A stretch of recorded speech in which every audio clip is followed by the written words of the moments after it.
1. Mr. Speaker, ladies and gentlemen, if the dominance of left and liberal views in universities was so bad, then why do we have the strongest antithesis and push, which the previous speaker stated is already happening in status quo? You have many individuals, whether they're liberal, questioning their own liberal lens, or conservatives challenging both the liberal and conservative lens, a capacity to be able to think outside the box and be able to forward their own political identity and capacity to be able to think in a nuanced perspective, despite the assertions and push coming from GovBench that these things are so bad. My path to victory and extension is that I am going to give a comparative and examine government counterfactual, and I'm going to explain why the justification of why this dominance of left and liberal ideologies is good and it should exist, and how it betters the quality of life for people on the ground, university students, who they themselves also admit are important in this process.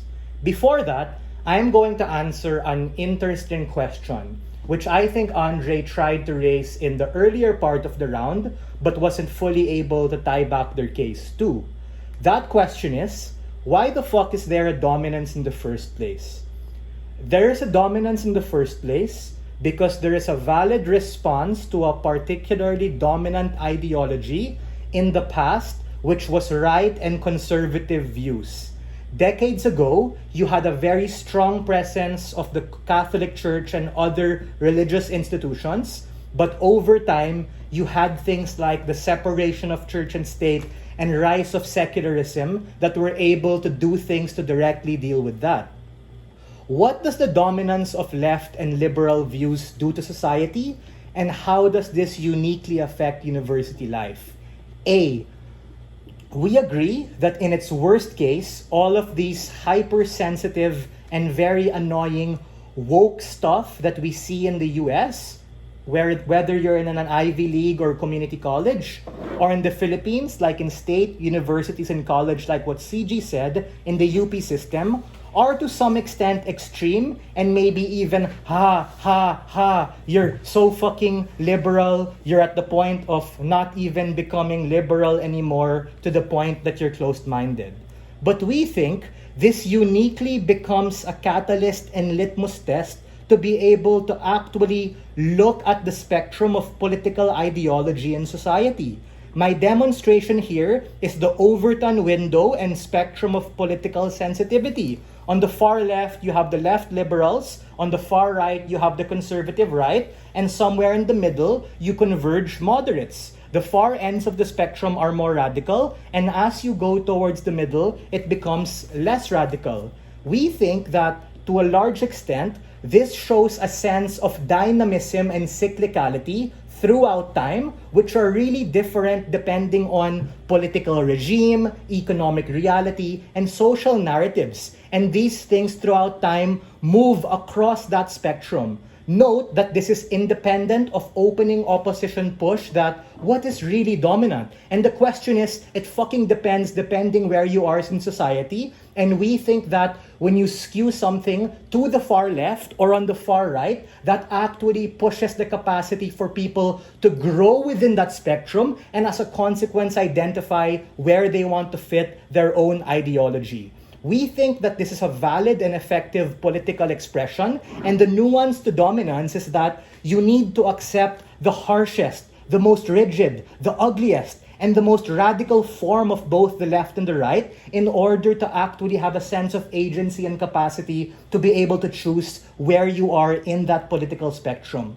B, we have to understand, as a direct response to opening government, we need to be able to have this plurality of ideologies and worldview, and you only get that when you actually have the acceptance of this radical left-leaning ideology in university. Meaning, if they're going to run this discourse argument, my flip is very simple. This discourse only happens and this discourse only becomes better because you're able to see the harshest problem of the far left and you're able to call them out. That is the reason why when we conservatives are able to make a judgment call and say wokeism has gone too far and cancel culture has a harm on women like in the Me Too movement, etc., and as Hesaya says, is going to be particularly harmful, we think that this is only possible when we allow that dominance to be able to exist.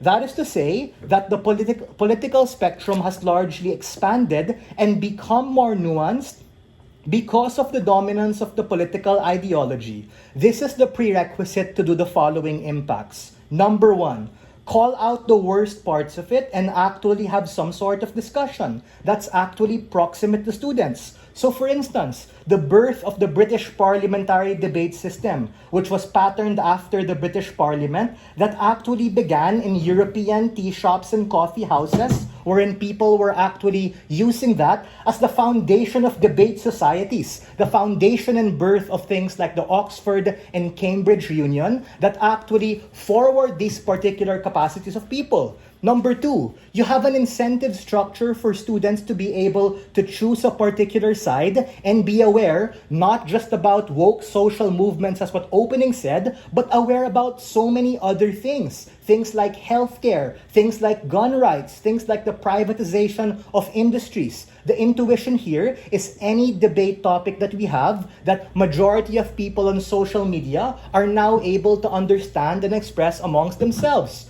Opening opposition gave us examples and demonstrations of these, but we think that the premise behind this is the ability to exercise your right to be able to choose and actually have a more nuanced stance regarding those particular matters. And we think that these actually are at the birthplace and start in universities for people to be able to feel safe. When people are not worried about what others might think, and these can actually happen amidst the backdrop of all of these left-leaning radical ideologies. We think on our side of the house, we're able to actually push for these things better, and we can actually have better and more genuine discourse amidst the counterfactual of those existing. We are very proud to oppose.